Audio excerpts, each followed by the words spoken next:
Adults Adults. जो professional life में हैं, जी है ना, और 40-50 साल की एज तक के लोगों के लिए मेंटल हेल्थ राइट क्या है और क्या क्या इश्यूज आ रहे हैं?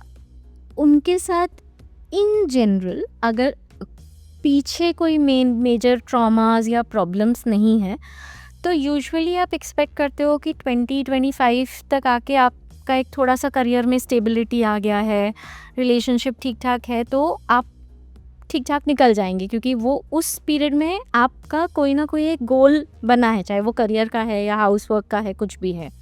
सो वो पीरियड निकल जाता है। प्रॉब्लम्स अगेन आती हैं, जैसे रिलेशनशिप्स अगेन, कि मैरिजेस, आजकल अरेंज मैरिजेस के अपने इश्यूज हो गए, लव मैरिज के अपने हो गए, मैरिज करनी भी है या नहीं करनी है उसके अपने इश्यूज हो गए, यंग एडल्ट्स में ब्रेकअप्स एंड मल्टीपल पार्टनर्स, वो सब चीज़ें थोड़ा सा हम लोग ज़्यादा देख रहे हैं। दूसरा हो गया जॉब में। नाउ हो सकता है कुछ बच्चे बोले कि डॉक्टर स्वाति नेगेटिव बातें बोल रहे हैं, बट मुझे जो एक अपना एक्सपीरियंस लगा है कि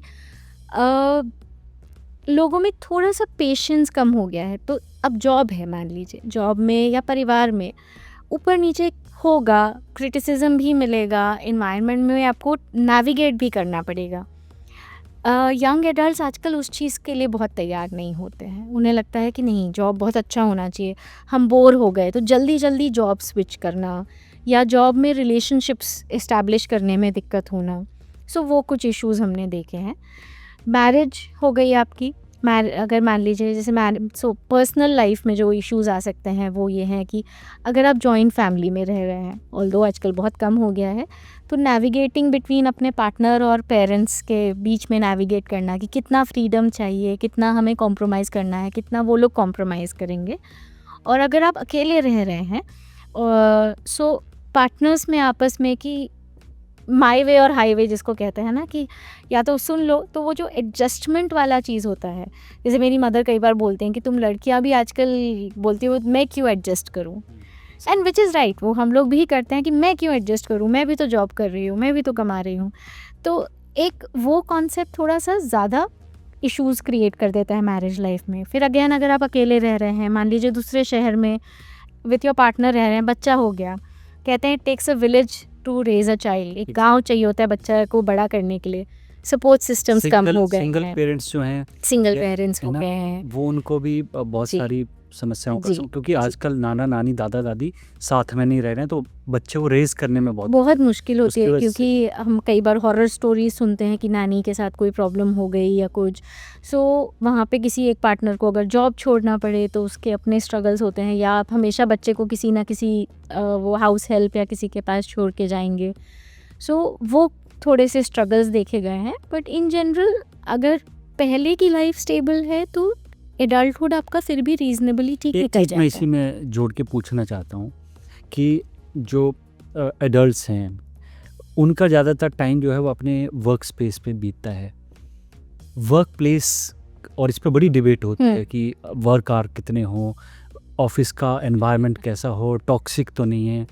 ये जो चीज़ है आजकल के लोगों, आप जो एनकाउंटर करते हैं डे टू डे लाइफ में अपने पेशेंट को देखते हैं, आपके पास कितने ऐसे केसेस आते हैं जिसमें कि वर्क प्लेस को लेकर लोग अनसेटिस्फाइड रहते हैं, या वहाँ का जो क्रिटिसिज्म है उसको सही से नहीं ले पाते हैं, या वहाँ की जो इंटरनल पॉलिटिक्स है उसको सही से नहीं डील कर पाते हैं, राइट और वो राइट बैगेज लेके, और work pressure obviously high competition का राइट। ज़माना है, तो वो जो वर्क प्रेशर कैरी करते हैं अपने ऑफिस पे से घर के लिए, वो कितना प्रॉब्लम क्रिएट करता है, और and how to deal with that? Right.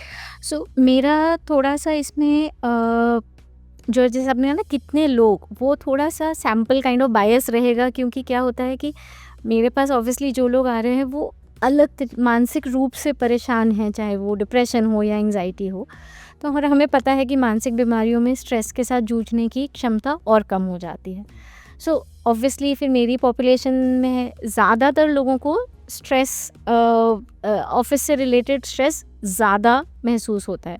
सो मैं ये नहीं कह पाऊँगी कि सारे इस एज के सारे लोगों को ये सारी प्रॉब्लम्स हैं, कि वर्क प्लेस टॉक्सिक लग रहा है या डील नहीं कर पा रहे हैं, बट यस एक कॉमन ट्रेंड ये देखा है मैंने कि जैसे वो टॉक्सिसिटी की आपने बात की, बहुत कॉमन वर्ड हो गया है टॉक्सिक है। अब एक्चुअली में टॉक्सिक है क्या? बॉस ने डांट दिया वो टॉक्सिक है, या 2 कलीग्स ने मेरे बारे में कोई नेगेटिव कमेंट कर दिया वो टॉक्सिक है, या कोई मुझसे बात नहीं कर रहा है, या सब अपने आप में लगे हुए हैं, या मुझे हर चीज़ पे नीचा दिखाया जा रहा है, वो टॉक्सिक है। तो आजकल जो एक ट्रेंड मुझे लगा कि छोटी छोटी चीज़ें भी ज़्यादातर लोगों के लिए टॉक्सिक हो जाती हैं, जो वर्क प्लेस में अंडरस्टैंडेबल है। जहाँ 10 लोग काम करेंगे वहाँ एज आई सेड कि किसी से आपकी दोस्ती भी होगी, 10 आइडेंटिटी, 10 बैकग्राउंड, 10 अलग अलग एक डाइवर्सिटी राइट के साथ के लोग हैं, तो वो चीज़ें होंगी। जहाँ तक वर्किंग आवर्स का है, वेरी ऑनेस्टली ये जो अभी सारा आया है इतने लंबे लंबे वर्किंग आवर्स, पर्सनली मैं उससे एग्री नहीं करती हूँ। वर्क लाइफ बैलेंस एक और एक बड़ा इम्पॉर्टेंट कॉन्सेप्ट आया है, जो अगेन जो थोड़ा मुझे, ना तो मैं वो 90 आवर वर्क वीक से एग्री करती हूँ, ना मुझे लगता है वर्क लाइफ बैलेंस कोई बहुत रियलिस्टिक कॉन्सेप्ट है। क्योंकि एज अ एडल्ट आप अगर अपना करियर बनाना चाहते हो तो आपको उस पर ज़्यादा फोकस करना ही पड़ेगा, बट कहीं ना कहीं वो रेशो जो है वो शायद 60-40 हो सकता है, या वंस इन अ वाइल 70-30 हो सकता है। बट अगर मान लीजिए 100% टाइम आप सिर्फ काम पे लगा रहे हैं तो ऑब्वियसली वो प्रॉब्लम है, या आपसे एक्सपेक्ट किया जा रहा है कि आप सारे वीकेंड्स काम पे लगाओ तो वो ऑब्वियसली प्रॉब्लम है। सिमिलरली कि अगर कोई काम आया हुआ है, आपके बॉस ने बोला ऑफिस आ जाओ once in a while, and नहीं मेरा तो वर्क लाइफ बैलेंस है, तो वो भी प्रॉब्लम है। तो वो बीच वाला चीज़ हम कहाँ पे लेके आ सकते हैं, राइट। दूसरा ये है कि जैसे आपने कहा कि इसके लिए कर क्या सकते हैं, जैसे मैं मेंटल इलनेस का भी बताई थी, हर चीज़ का ना एक पैटर्न होता है। अगर आप एक एक चीज़ को लेके एनालाइज करते रहेंगे, आज इसने ये बोला कल उसने ये बोला, तो आप परेशान रहेंगे। क्या एक इंसान, मान लीजिए आपका बॉस है फॉर एग्जांपल, उसने आपको डांटा, क्या वो सिर्फ आप ही को डांट रहा है हर बार, या वो उसकी आदत है कि वो सबको डांटता है? क्या ऑफिस के कोई भी कलीग आपसे बात नहीं कर रहे हैं, आपको सिंगल आउट किया जा रहा है हमेशा? क्या आपके आइडिया कोई भी नहीं लिए जा रहे हैं, या 50% टाइम ले लिए जाते हैं, 50% टाइम नहीं लिए जाते हैं? तो पैटर्न्स समझने की ज़रूरत है कि कोई भी चीज़ अगर नेगेटिव लेवल पे ज़्यादा हो रही है तो उसको अंडरस्टैंड करना कि क्या मेरी तरफ से कोई गड़बड़ हो रही है, कि अगर कोई मुझसे बात नहीं कर रहा तो एक बार तो मुझे रिफ्लेक्ट करना पड़ेगा ना कि क्या मैं कुछ गड़बड़ कर रही हूँ जिसकी वजह से मुझसे कोई बात नहीं कर रहा। या अगर ये हो रहा है कि नहीं मैं अपनी तरफ से कर रही हूँ बट ऑफिस पॉलिटिक्स है और वो कंटिन्यूसली मुझे नीचा दिखाया जा रहा है या ज़्यादातर समय दिखाया जा रहा है, then obviously I need to think कि भाई मुझे यहाँ रहना है कि नहीं रहना है, क्यों रहना चाहिए, एक्सेट्रा। सो वो पैटर्न समझना बहुत ज़रूरी है। ठीक है।